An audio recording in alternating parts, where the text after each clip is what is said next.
As the Nigerian Senate set to screen the much-anticipated ministerial nominees sent to it by President Muhammadu Buhari, some federal lawmakers have expressed their opinion on the list. The much-anticipated list, which was sent to the Upper Legislative House on September 30 since President Buhari took over office on May 29, have received criticisms from different quarters. Speaking to Ben's correspondent in Abuja, Senator Basi Albert Apan was indifferent to what many Nigerians are feeling. Well, for me, I think the general consensus of Nigeria on the basis of the feelings and on the basis of the expectations and also on the basis of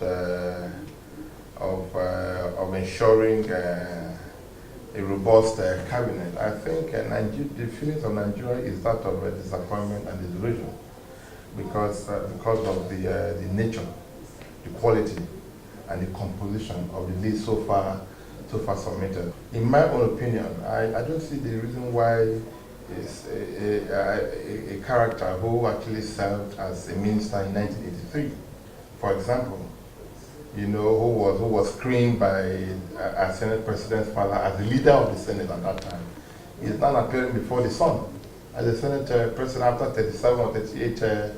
One begins to wonder, where lies the future of Nigerian youth? We've been clamoring for youth in position of leadership. I think I represent that consciousness of a Nigerian who believes that time has come, that my own generation should also be given an opportunity to contribute our own quota. If you say the future belongs to me and my generation, so at what point will we partake in taking action, taking part in the process that will bring about the shaping of that future? When you are bringing somebody who was a minister 40 years ago to become a minister, are you saying we don't have youth in Nigeria any longer? For me, I think I'm indifferent. On his part, Honorable Basi Ikon said he was hoping for surprises on the list, which he certainly did not find. Well, for me, you cannot throw away the achievements of the personalities on that list, irrespective of whatever reservations you may have. They also have their strong points, their good side, achievements in life. But as a person, I had also hoped for some surprises, which sadly we did not find.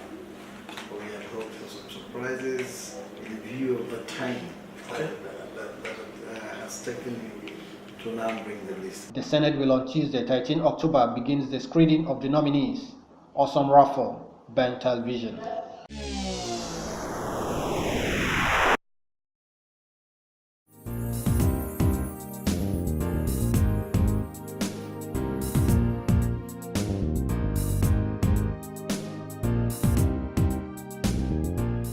Nigerian President Muhammadu Buhari have urged Nigerian youth to join hands with his administration to fight corruption, which he said has become endemic in the society.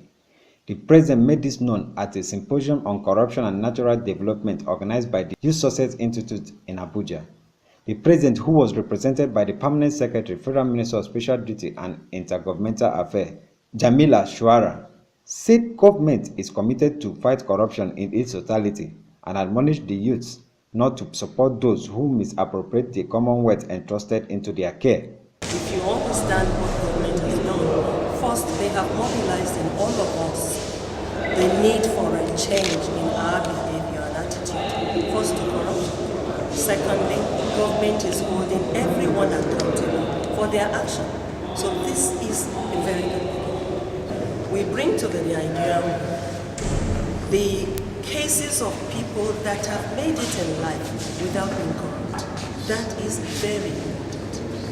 We must, in the words of Mahatma Gandhi, be the change we want to see. We must not just dream, we must wake up and make that dream happen. A dream is not what you see when you are asleep. A dream is what will not let you sleep. Nothing good comes easy. Change takes time. Change takes process. Change begins with you and I. The organizers of the event and some youth who spoke with Ben Television gave their support to the president's determination to flush out corruption in the system. Corruption has been on the national discourse for a couple of months now, And I know that to a large extent that corruption is why we are where we are today. So that's why this program is organized, so that we can also, as from the private sector, advise government on what to do to curtail corruption. And it seems the youth are actually the ones affected, because the more corruption is being practiced, the youth tend to be disadvantaged. In our world today, especially in Nigeria or most developing countries, we see the rates of unemployment increasing, youth engaging in one vices or the other. And this is part of a result or the consequences of what has been undergoing underground, which is the corruption. Fighting against corruption, it's actually good, and that's what we need in Nigeria. Because if we must move forward, we have to fight against corruption and make sure we get better in our country. And one of the key cardinalities that have taken us back is corruption. And for that reason, Youth Success Institute decided to host Nigeria at 55, where corruption has taken us and why we, the youth, does not want corruption to continue in our country.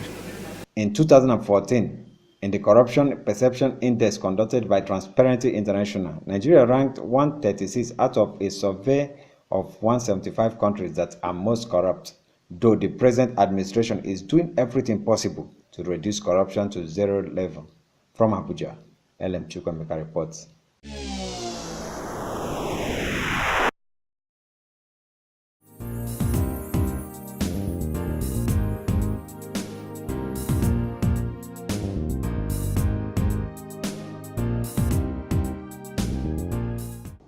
With the implementation of the Treasury Single Account (TSA) by the Buhari administration on the 15th of September 2015, Nigerians are reacting to the possible effects of the policy on the economy.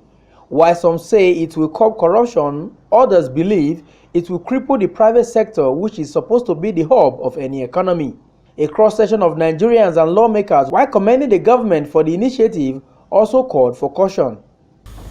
What this administration has done, the Buhari administration, is to ensure that all money accruing to the federal government is paid into one single account as enshrined in the Constitution, and give a deadline which must be implemented. For me, it has both positive and negative implication for the economy, for Nigeria, and for everybody. Government will be able to know how much has accrued to it. If you're in government, you find out that in so many ministries, so many departments, so many agencies, they have series of accounts. Series. Some of them are not even known to a lot of people in the service. And with that, the government will be able to plan its budget. And I believe that that is one of the advantages this TSA will bring to our economy and to this society. With this TSA, it will reduce corruption. Definitely it's going to reduce corruption, because government will now be able to capture and track all revenues accruing to it. In terms of the advantages, it makes Nigeria, as in our government, to able to see how they're able to monitor their account in terms of this corruption.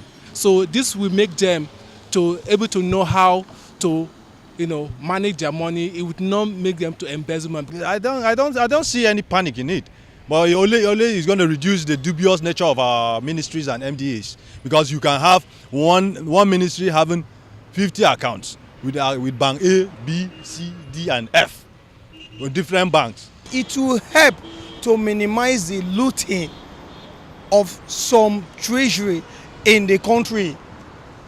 It will help to minimize the rate of money that goes out from this country, even within, to other different accounts. And it will help to monitor all the funds that comes into an individual ministries. On the possible disadvantages and the way forward, they also have this to say. You see, it is a 50-50 situation. The easy access to funds will be a very serious coming on the part of not just the MDAs, but even individuals and the banks. For example, the banks have made it clear they are going to lose immediately about 2.2 trillion naira to Central Bank. Of course, there will be no money in circulation. There will be serious liquidity squeeze. There will also be retrenchment. Banks will not be able to access funds to give out to lend out money, and if monies are not lent out, you know the implication. So it has a very serious economic implication for the country. But now when you have a single account, it's going to be very difficult to audit.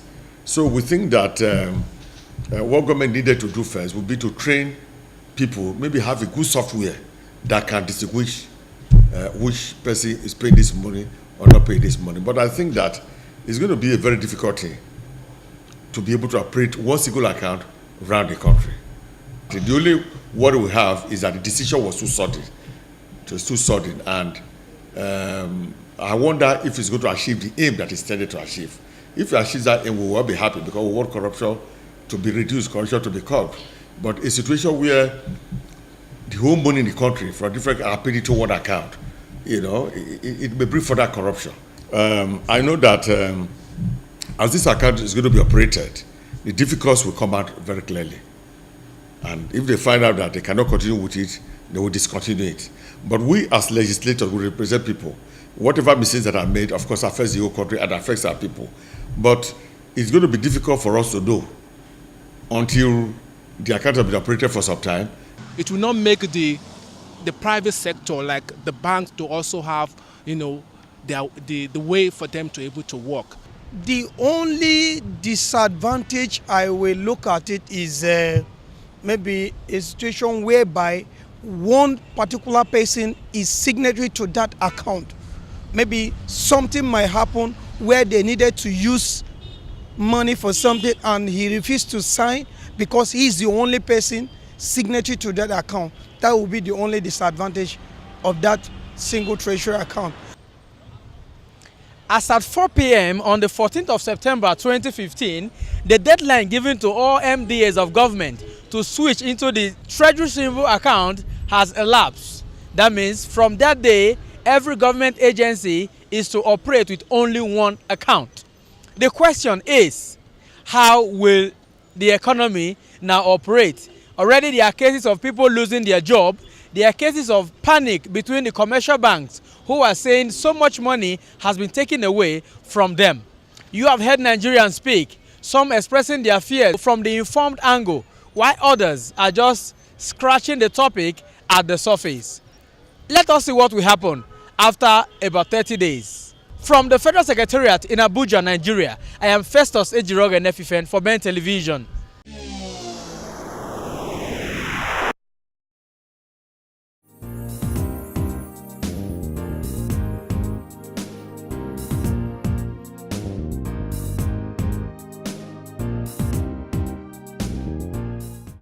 In a bid to reduce the increasing rate of maternal and child mortality in Nigeria, a non-governmental organization under the auspices of Association for the Advancement of Family Planning has called on federal government to invest and put more resources in place to ensure proper awareness on family planning, as about 16% of Nigerian women cannot access proper information on family planning techniques and procedures. The group made the call in Abuja at a media briefing to keep the public know the family planning situation in Nigeria. They noted that budgetary provisions for family planning is grossly inadequate to allow individuals and couples to anticipate and attain desired number of their children, spacing and timing of their births. Over the years, if we see the allocation that is made to the Federal Ministry of Health, there hasn't been any allocation made specifically for issues of family planning. But in the past 3 or 4 years, the Association for Family Planning has been able to successfully advocate to government to put money. Initially, the immediate past administration put $3 million in purchasing commodities. Before then, it was development partners like UNFPA, USAID, DFI, CEDA. Those are the ones helping to buy commodities for the country. But the government took a bold step and allocated $3 million. And then when the family planning that happened in England a few years ago, the federal government also committed additional $8.3 million a year. So bringing it to $11.3 million every year for the next 4 years. That's starting from 2 years ago. That is the commitment they have made in terms of pronouncement. It needs money to be able to do that. Go to those rural areas and talk to women, educate them on what it is, and then provide the service there. It's possible that the service is not being provided as far into the rural areas as possible. Because of that, they don't even understand, they don't know what it is. So that is why we're asking for increased funding to be able to reach out to these rural areas and tell them about family planning, educate them to practice it. That is the reason why we're engaging the media to help us do that.